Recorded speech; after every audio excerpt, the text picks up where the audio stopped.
Thank you. And my name is Romeo. I'm glad to be here. This is the P3 show. It is February the 20th. And today we have a very wonderful subject. We are going to get into the electronic, why am I saying electronic? Department of Electric Yes. here in Burlington. And we're going to be talking about a lot of great stuff that we prepared, including BED, EV, how ready it is, and Great Street Main Street and how that affects our electric grid system and any electric projects the department is working on. So I am glad to have our director, Director Springer, who's with us here today. Thanks so much for having me. Thank you, sir. And with the Burlington Electric to tell us a lot of great stuff about your department.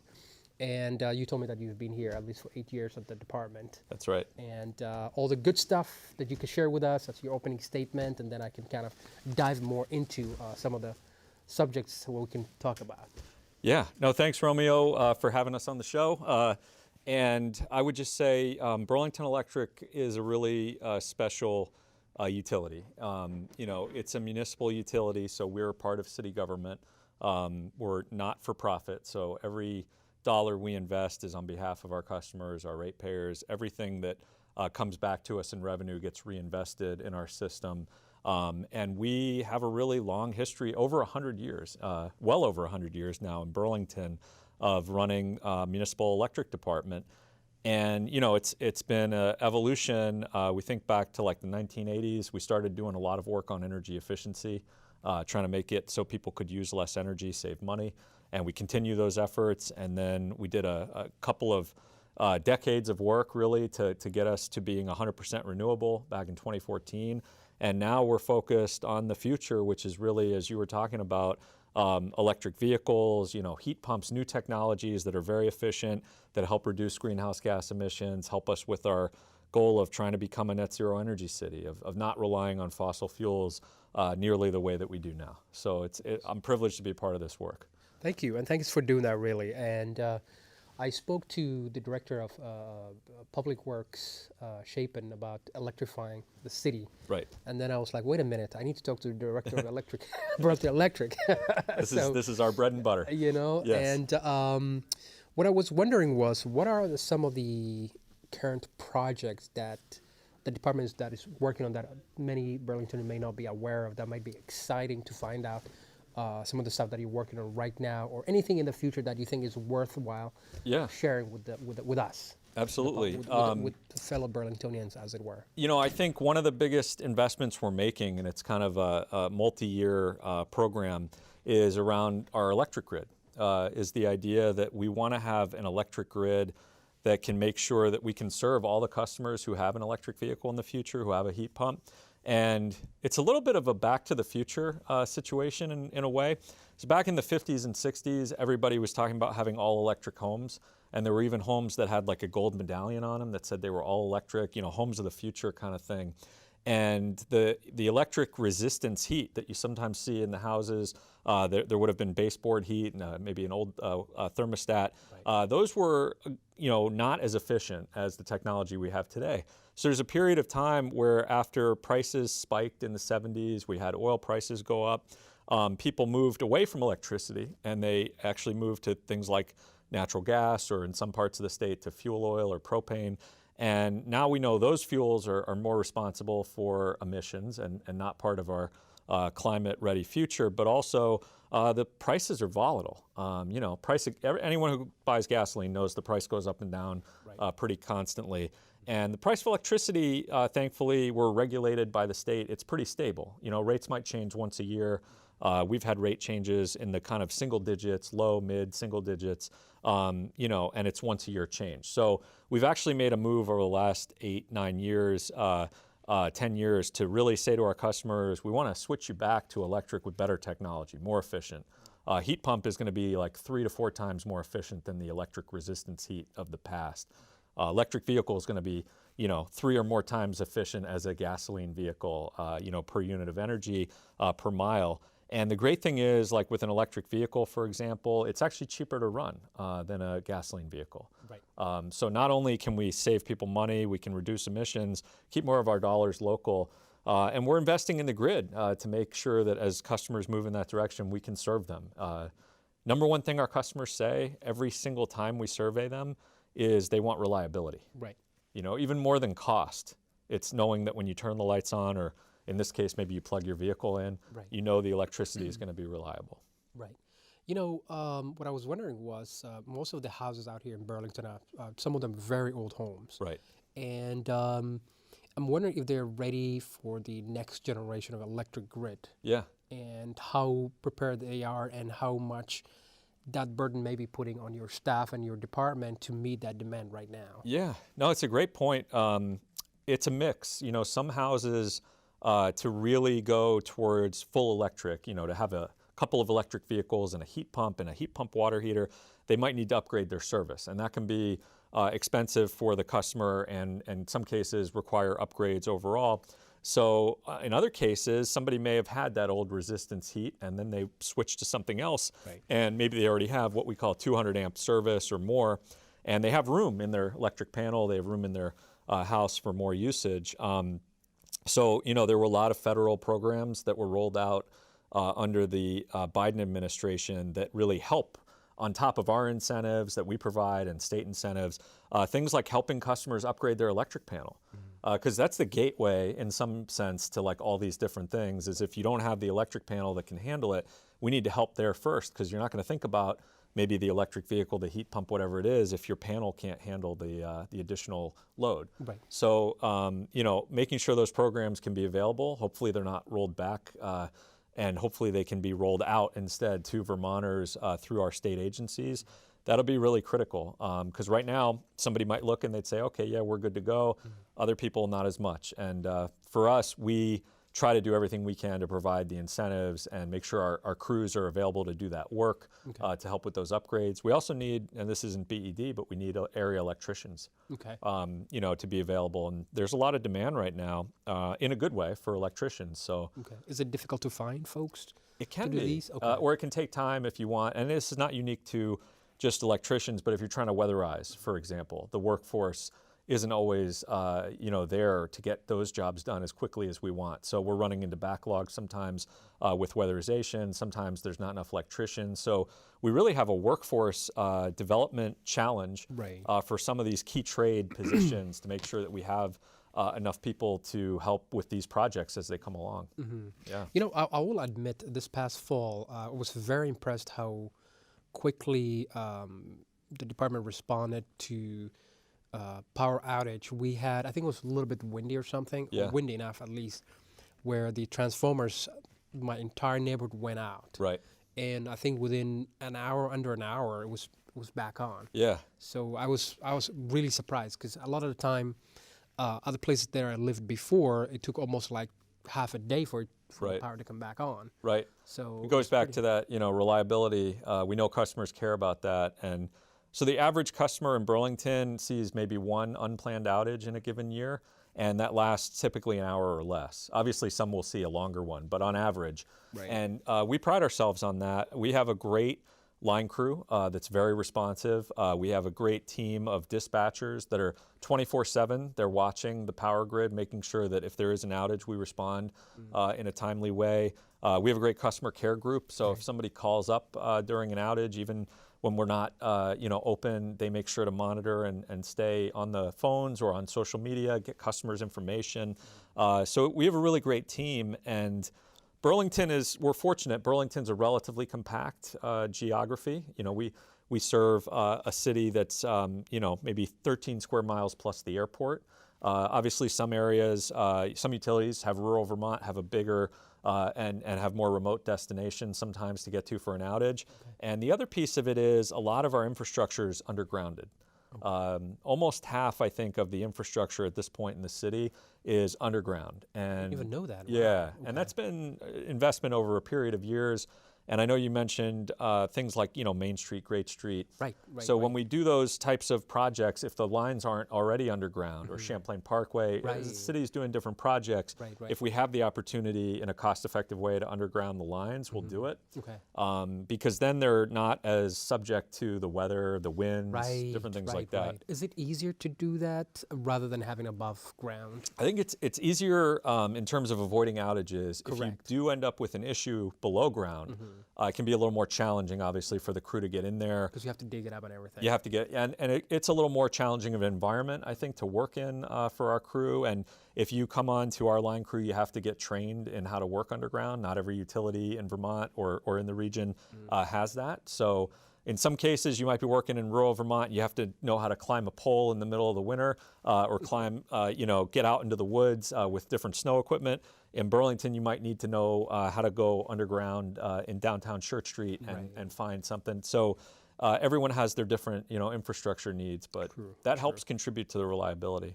That is pretty good. And I was wondering, before we move on to the next subject, in terms of the energy grid, is each section separated? Like you got the South District, the Northern area.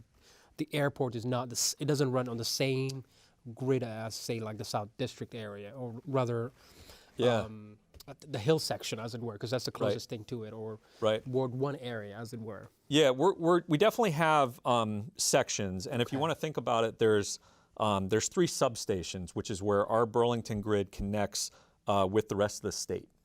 So one is at East Avenue, right near where the Lake Monsters play, Centennial Field. You can actually see it from the stadium.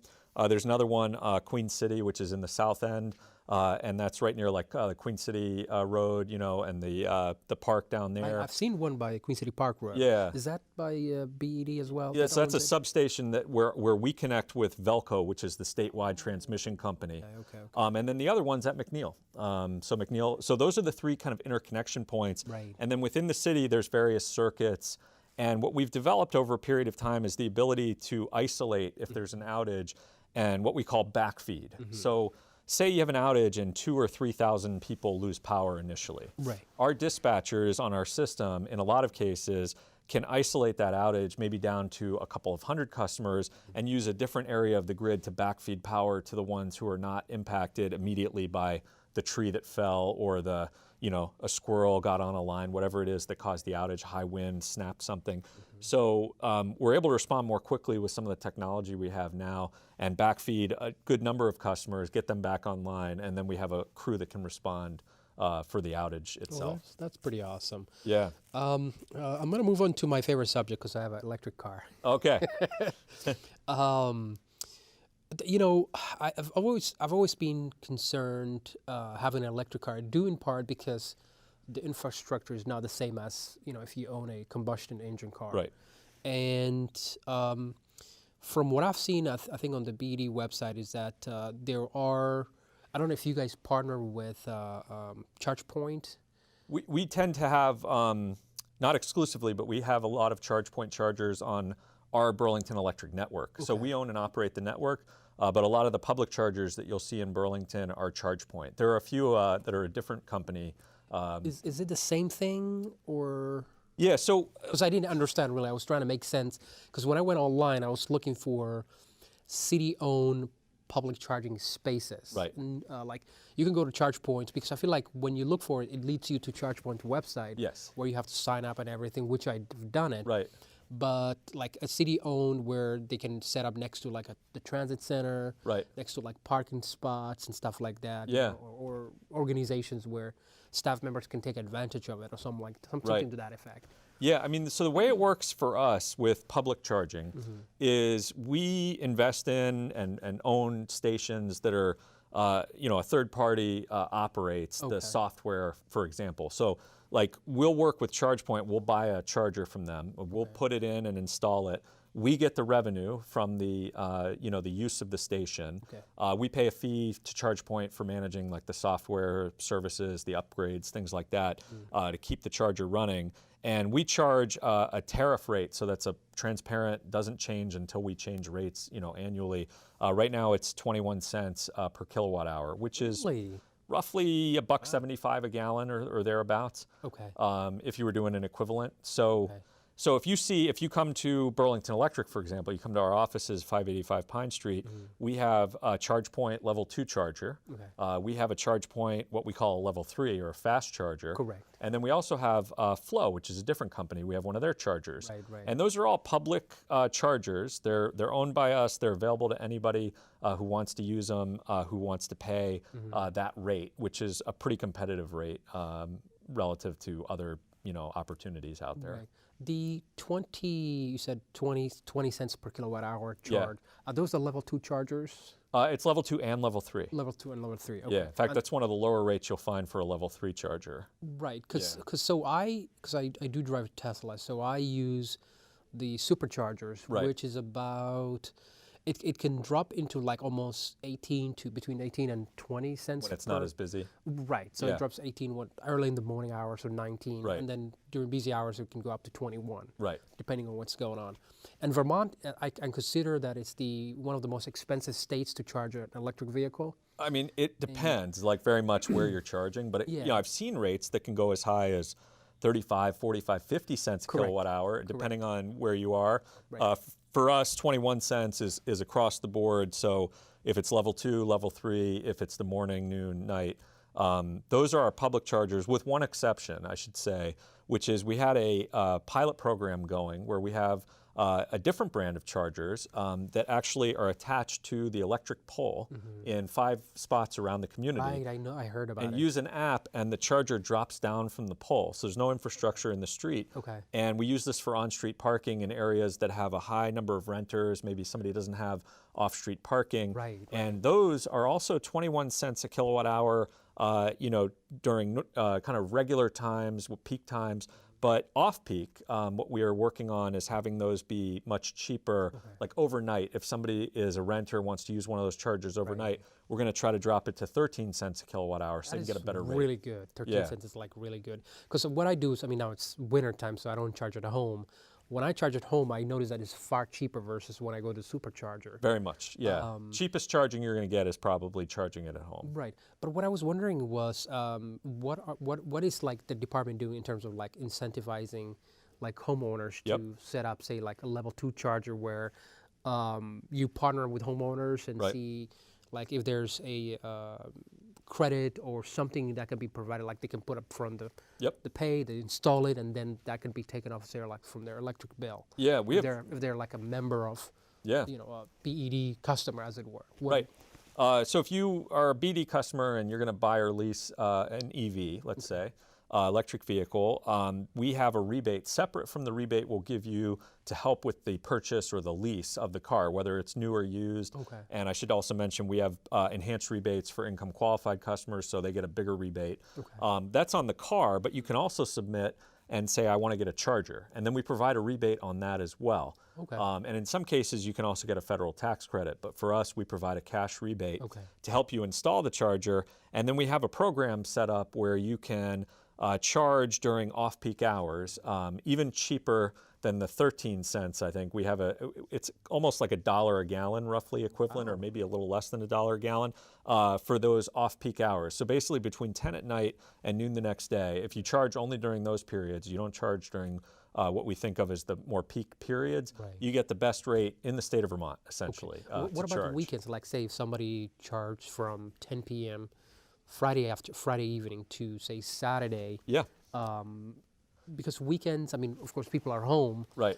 But if somebody was like when I charge at home, it charges like 1 kilowatt hour per.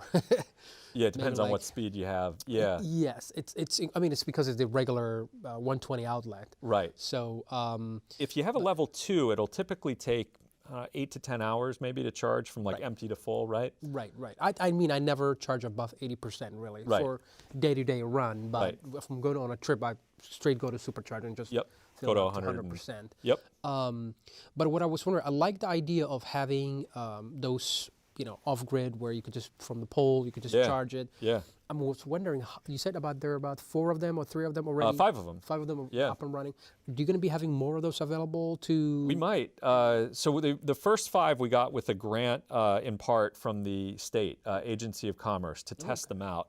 And we're trying to get real world data on how they're being used, how customers are responding to them. And through our revenue bonds, which we're really fortunate the community supported in November with almost 80% of the vote, us having an additional 20 million net zero revenue bonds, some of that's going to go to charging investment. And if customers are interested and they're having a good experience, some of it could go to those types of chargers, some to the traditional level 2s, some to the fast charger level 3s, because we need more of those too.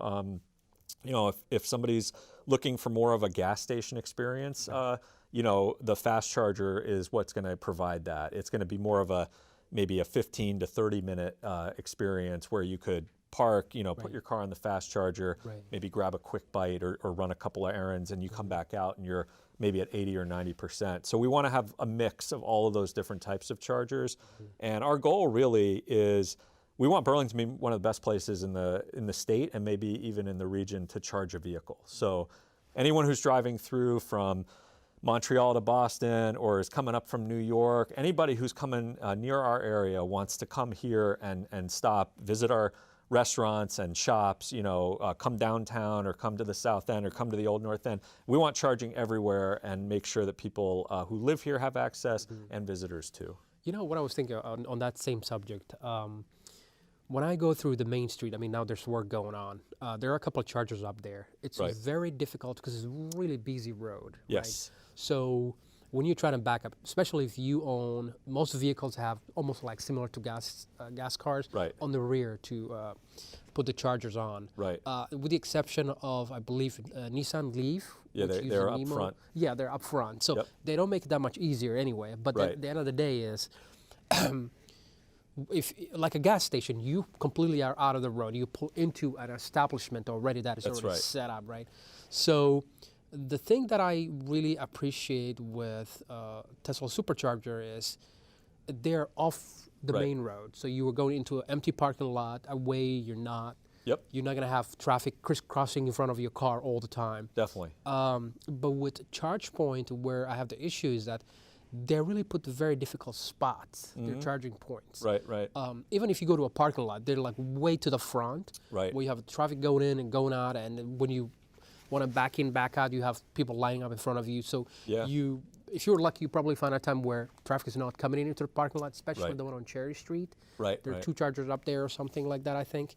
So it's just, if there's a way, and I don't know, maybe something 2025 or 2026 and beyond kind of project maybe you guys are thinking of, where you can have this sort of like a charging kiosk. You know, where you have about 8 chargers here and 8 chargers here, and you have that little roof above it, and just kind of people kind of pull in. It could very well be, I don't know how big the parking lot of BED is, or you know, like UVM. If you go to the UVM athletics area, they have enough space. If you see the U Mall, I think, I don't know if that's South Burlington or Burlington. Yeah, we don't serve the U Mall, but yeah, similar kind of parking. I mean, they have ample amount of space to be used. I mean, 99.9% I'm like, this is an empty space not being utilized most of the time. Well, So, no, the good news is we're very much thinking along those lines. I mean, we do have our second fast charger is actually open downtown in the garage space, so it's off of the main road. And I know with Main Street, Great Streets, there's going to be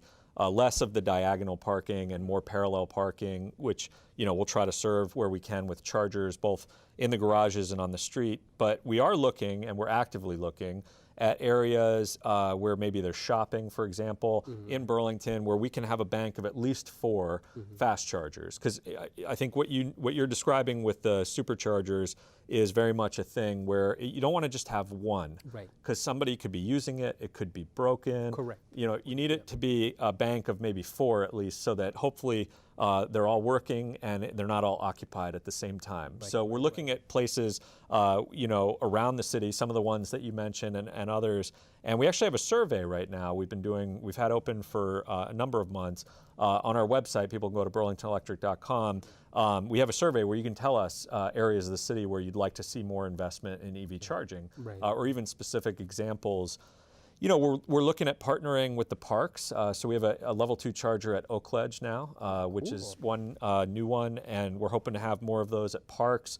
We're talking with the school district. You know, maybe we can have some at some of the schools around the city, and maybe those are in use during the day for staff or for parents or faculty or administrators or caregivers, and then maybe in the evenings, members of the community who need a spot can use them. So there's a lot of potential out there to really make EV charging more convenient, because that's what it's about at the end of the day. I mean, driving electric is great, right? Like, you have an electric vehicle. I also drive electric. What do you drive? I have a Mustang Mach-E. Oh, nice. Yeah, so it's it's very much like a great kind of experience, I think, if you drive electric. Now, I was a skeptic originally. I always drove stick shift cars. I loved gasoline cars, and I thought that was the best. But really, EVs are better performing.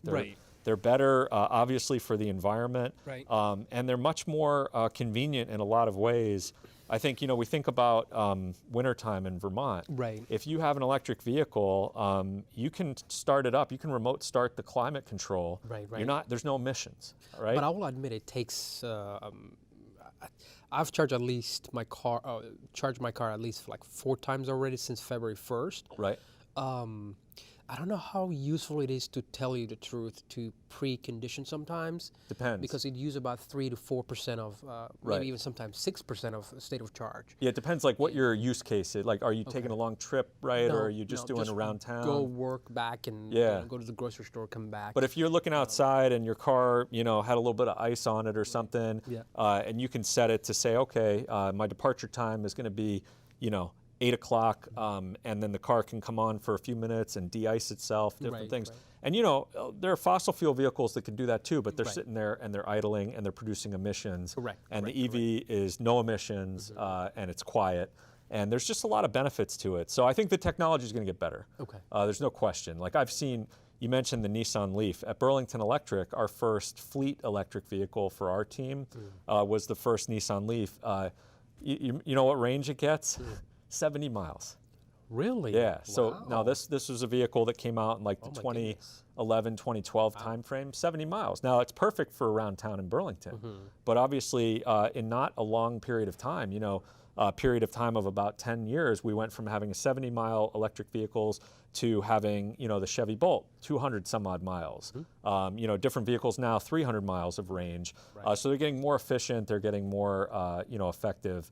And ultimately, it's hard to see how we get where we need to go if we can't switch a lot of those fossil fuel vehicles to electric, and also provide the opportunities through transit, walking, biking, land use design to limit the number of vehicle trips we need to take in the first place, right? On that same subject, I know there are 2 things that I'm thinking of. I know with Green Mountain Transit, for full disclosure, I work for Green Mountain Transit. BET has partnered with GMT to provide electric vehicles and kind of help the infrastructure. I'm thinking, right? Because I've seen we have chargers at the back of the office. Where we charge the vehicles. What do you think of that so far? Yeah, well, first of all, it's a great partnership, because we want to electrify everything that we can, and it's not just about personal electric vehicle, it's also about the transit buses. And transit buses are not only kind of a great option for taking a ride, whether it's around town or if you need to go to Montpelier or different areas, but we also know that like a diesel vehicle is going to have a lot of emissions. It's going to not be very efficient. So the opportunity to electrify buses, and I think right now we've got 7 out of the 70 buses are electric now. We did 2 back in 2020. We did another 5 just this last year. And we provide the incentives and we help with the infrastructure. Green Mountain Transit, the federal government has provided grants. So it's a great partnership. But when those buses are driving around, there's no emissions. They're quieter. They're driving I like them. through. I've taken a couple of times. Yeah, they're super quiet, very comfortable to take it. It's amazing. It's a great opportunity for us to play a role there in helping to electrify transit, make it less emissions, make it safer, quieter, easier to work with. And the technology there has gotten better, as I understand it, even from 2020 to 2024 when we put in the new ones. And I think it's great for for Green Mountain Transit to have the expertise of knowing how those buses work. The drivers, the mechanics, everybody knows kind of what to do with those now. We don't just have one, we have 7 We're doing the same thing with our fleet. Like we have an electric bucket truck for our line crew. Really? First one in the state. Very nice. Yeah. Very nice. And we're learning about it. You know, for example, how does it perform in the last couple weeks? We've had a lot of cold and wind. We've had some outages. Right. You know, how many hours can we run it at an outage site? And what does that do with the battery? And we're going to get a second one. Okay. Did they give you a feedback of how it was? Yeah. So, you know, mostly it's done everything we need. But in very, very cold weather, you know, you start to tax some of the capabilities. Right. So when we're going for the second one, we're going to also be looking at, you know, cold weather performance specs. Have they improved since we bought the last one a couple of years ago? Are there things we can look for when we're speccing it to make sure that it does, you know, everything we need? But electric bucket truck, you know, bucket trucks idle quite a bit. Right. They're sitting in the community doing a work site, and the ability to have an electric that's not producing any noise, no emissions, while it's sitting there versus a diesel truck, you know, it's night and day. Wow, that's amazing. Now, quick on solar energy. Where's BED going on that front so far? Yeah, so solar is, you know, a great energy source for us in the city. We have about 10 megawatts of solar. Now, if you think of us, we're 60 to 65 megawatt peaking system in the summertime. Okay. So that 10 megawatts, if it's online as a peak in the summer, it could be a significant percentage of our energy during those times. Now, the thing is solar is only producing certain times of the day, right? And so it's not a huge portion of our overall energy. It's a couple percent, but it's growing. And we were named in 2022 by the Shining Cities report, top city for solar in the Northeast, per capita, of course. Not the most solar overall, but the most, you know, for the number of people that we have. And one of the top in the country. So one of the things that I think BED is really proud of is we've never said no to solar, ever. If we had a customer who wanted to do solar, we'll work with them. If we have a developer who wants to build a solar project, we'll work and negotiate a fair price. We basically always want solar anytime we can get it in the city of Burlington. Is it cheaper to set up solar energy on your roof here in Burlington compared to other neighboring cities or towns in Vermont? Not necessarily. Okay. You know, you mentioned historic buildings. A lot of our buildings have slate roofs. Okay. Those are not easy to do solar. A lot of our neighborhoods are compact. We have a lot of trees, which is a good thing, right. But that creates shade, and so some areas not going to be as suitable for solar. So we're also not going to have a lot of big open spaces where you could put a big solar array and say this is going to be a community solar array. So we have some challenges. At the same time, a lot of people want to do solar, and we have 10 megawatts, which is good. We're hopeful to have more. There's some areas of the city where the city's working to see if we can develop, you know, additional solar projects and be innovative about it. And there's some companies, actually, there's a UVM research effort that led to a new company that's working on thin film solar that is more efficient and could even fit over existing panels when they are, you know, out of their useful phase and repower them. So solar has a lot of potential. We actually have a solar research center over at the McNeil plant now in partnership with University of Vermont and in partnership with Senator Sanders. So we have a kind of interesting research effort going on there right now. Very nice. Now, I'm wondering, we spoke briefly of Great Street, Main Street. Yes.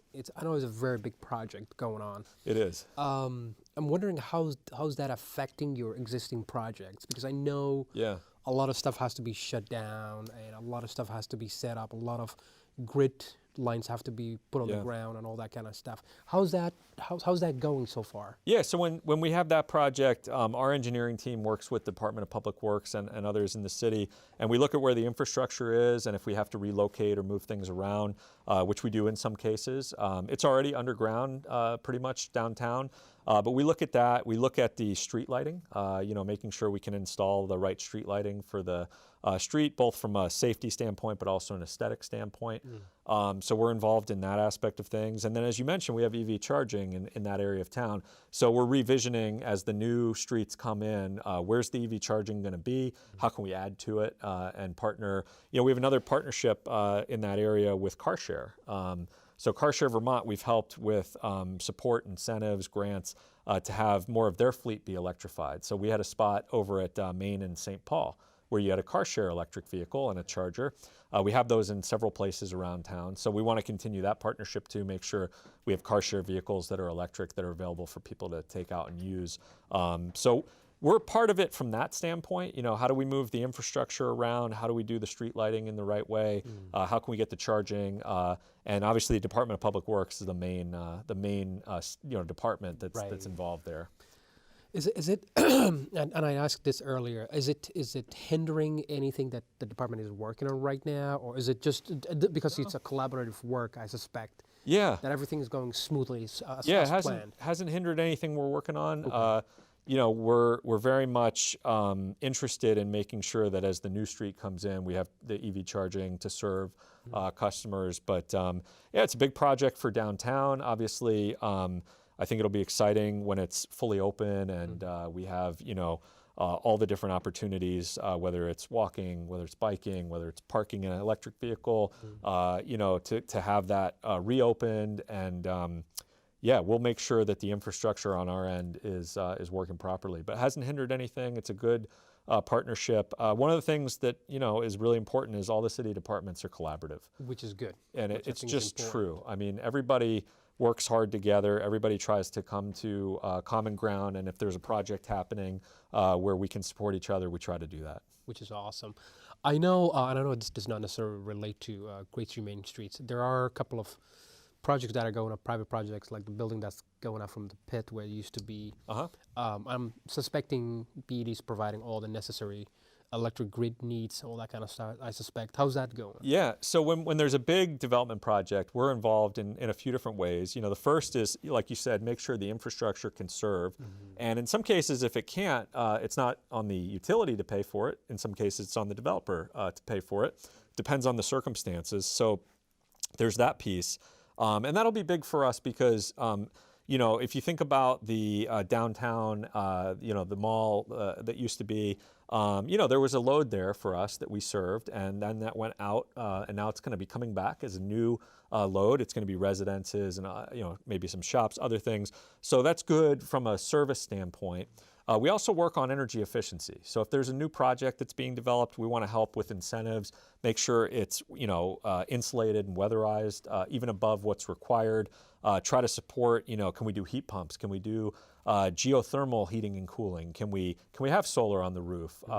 You know, can we have EV charging as part of that? So we've worked with that project, other projects on all of those things, because you know, one of the most important things, one of the best opportunities we have is when we're building new or rebuilding in an area to do it right. Because if we're thinking about climate, you know, these infrastructure investments, these buildings are 50, 100-year investments in some cases. We got to do them right and make sure that they are ready from day one to be contributing in a positive way and not adding to our climate challenge. So that's one of the things that we've done policy work in the city. You know, there's a policy now that says if you're building new construction, you can't use fossil fuels, and if you do, you have to pay a carbon fee. And that means it's going to be a better option in almost all cases to look at things like heat pumps or geothermal heating or other options that don't emit and aren't contributing to the climate crisis. You know, what I was wondering was, the project that is working at the pit right now, I know it's going to have some parking spots. Right.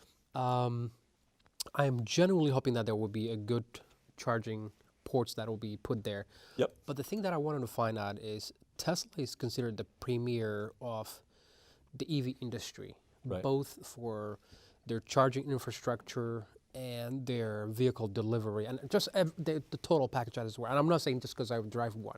You know, I apologize if I sound biased towards Tesla, but just looking at their service nationwide and just even Vermont to be specific, right? It's the only EV company that provides a dedicated charging spot area with multiple charging ports available. Right. And I was wondering, and maybe this is a question that could be raised with the state someday. Is the city at any point partnering with Tesla and see how they can develop a relationship where, you know, it doesn't have to be like EV charging, just anything where that can further the adoption of different electric grid system in Right. terms of from solar to EV to different kind of amazing infrastructure to help Burlington. Right. Because looking at when I drive out there, I see so many now, both Mach-E's and Teslas Right. on the streets that I've not seen, say, a year ago. Yeah. You know, so I see there's an adoption rate that is going up to the point where Tesla actually opened a store in South Burlington. They did. So I'm just wondering, because South Burlington has that relationship of having the store there. That's right. But I'm wondering what our city or maybe in your department's doing Yeah. to see what kind of relationship they're building with the most premier Right. electric company. Yeah, I mean, if you look at Tesla, what they've done with the supercharger network is pretty interesting, because they did invest in these pretty, common around the country banks of chargers, like you said, and now other automakers are providing adapters so you can use the Tesla networks. Tesla has had more of a relationship historically with other utilities, like Green Mountain Power has offered a Tesla Powerwall program in the past where you can get a battery with Tesla. We don't have as many customers who look at getting the batteries because we don't have the multi-day outages typically, knock on wood if I can, that you might see in rural Vermont when there's a storm. So we haven't had as much interest on the battery side. Tesla put in their superchargers in South Burlington and I believe in other communities like around Burlington, but they've never come in and done anything in Burlington. And really, most of the charging in Burlington has been Burlington Electric. We do have City Market, for example, has a ChargePoint charger that's available for their customers at their South End store. Right. So you'll have like Workplace or retail that sometimes offers their charging. But because we're a municipal utility, we've provided pretty much the public charging network. Our fast chargers that we're buying for the future are likely going to have two different types of adapters. They'll have what's called the CCS, which has been kind of the standardized charger. It works on a vehicle like the Mach-E, but it works on the Chevy Bolt, or it works on a lot of different vehicles. It'll also have a NACS charger, which works with vehicles like Tesla. So we're going to try to make it so no matter what vehicle you have an option to charge. Yeah, these days there are adapters, everybody has. And there are adapters too. But yeah, we don't have a relationship with Tesla. We haven't seen them have an interest previously in investing in Burlington. There are other companies that are looking at doing their own dedicated charging networks. Occasionally we've had conversations with those folks. I mean, personally, I think Burlington's a great place if you were a leading EV company, trying to build out your network. Burlington is a great place. We're 100% renewable. Not very many cities are. And we have a pretty forward-looking climate plan, net zero energy plan. So it maybe not Tesla in this case because they're already investing in other communities, but maybe we'll be able to partner, with other companies that want to come in and build a dedicated network. Well, thank you. I appreciate that. And I know I gave a very good chunk of dedication to EV. Well, EVs are great to talk about. Yes. I mean, they're a good technology. They're one of the key pathway technologies, I think. Right. And I think having your organization lead the way in the city, I think is important to everyone because we want to make sure that Vermont wants to work towards a reliable climate path, as it were. Right. And Burlington is considered the biggest city in the state, and having it lead that charge will be, very important to us. Absolutely. As Burlingtonians. And I want to give you the last statement or last closing, as you were. Yeah, thank you. Well, right on with what you were saying there. When I came to Burlington Electric to interview over 8 years ago, the first kind of thing that I was curious about was, what is this vision of becoming a net zero energy city? What are we talking about here? How ambitious is it? And when I heard what the thought process was, I said, wow, it's one of the most ambitious plans that I'm aware of, in the country, and I'd love to be a part of helping to implement that. And we've done a lot of work since then. We built out our roadmap. We've done a bunch of incentive programs. We've done our net zero energy revenue bonds. We've gotten support from the community for those. We've implemented policies.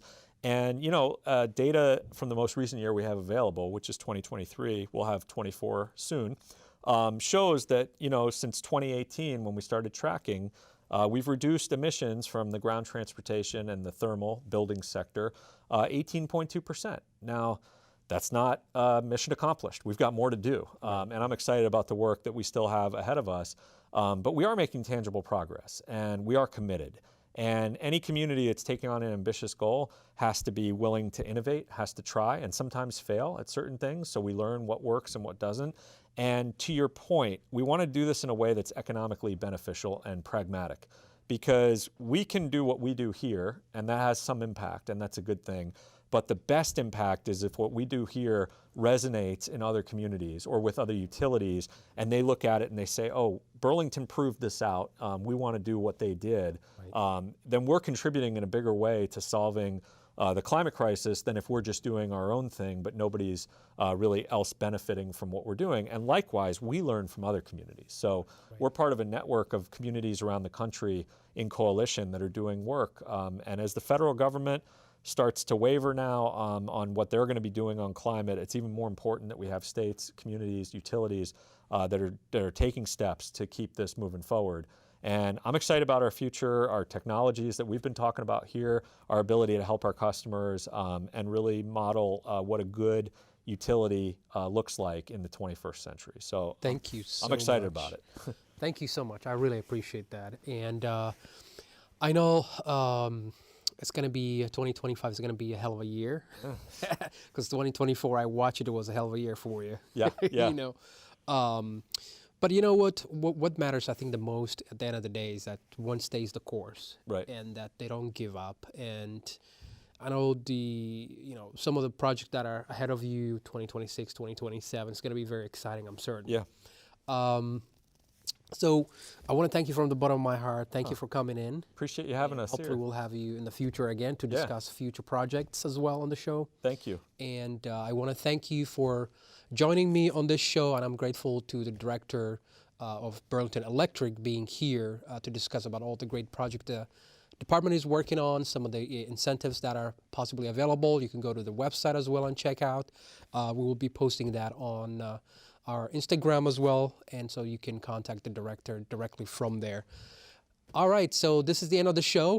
Feel free to join us on the March 20th show. We'll be having possibly Director Pine at CEDO, and then discuss what's happening in the city with respect to those issues regarding our city and so on and so forth. So thank you for joining us, and you have a wonderful February, and stay warm out there. Thank you.